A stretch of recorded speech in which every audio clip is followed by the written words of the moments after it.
આવી જ તેવી હાથમાં દાંતરડું લઈને ઘાસ કાપવા માટે જ નીકળી ગઈ અને થોડોક ઘાસ પણ કાપી જ દીધો અને પછી જલ્દીથી કાપવા માંડી ગઈ ફરી.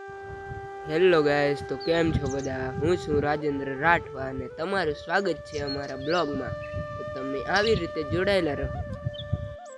અને આને તો કોઈ પ્રતિયોગિતામાં જ જવાનું હોય એમ આવીને જલ્દી ખાસ કાપવા માંડી ગઈ અને આવ્યો હો પણ પાછળ ડબડું ભરી લીધું, દવા સાટી દેમીને જલ્દીથી કરીને ફરીને ચાલી પડ્યો અને પછી સાટી દેમ એમ કરીને રપટી પડ્યો અને પછી પાછો વેલો સાટી દેમ એમ કરીને રપટીને છાંટવા મંડી ગયો અને આવ્યા પાછા નીંદી દે એમ કરીને બધા ધોઈ નીંદી દે કરીને વેલા નીંદવા મંડી ગયા.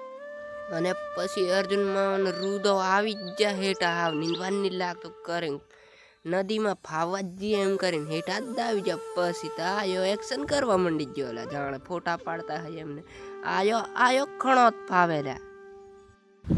પછી અમુક કોતો ભાવ કઈ આવતા રહેલા પાણી જતરી હઈલી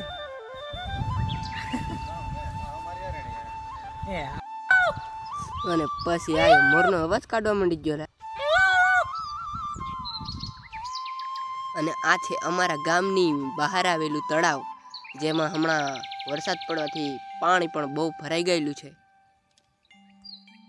અને પછી કોઈ દોડેલો એમ રપટી નાહવા મંડી ગયો લીમડાના ઢોરા લઈને. અને પછી અમે ઉપર આવતા રહ્યા અને મેં પણ જોયું કે ખેતરમાં ચાલને જઈ ફાવું એમ.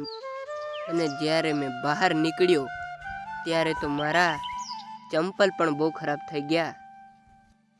અને આ છે દુશ્મનોને મારવાનો ટેન્ક, જે ઘણા વર્ષોથી અહીંયા જ પડ્યો છે.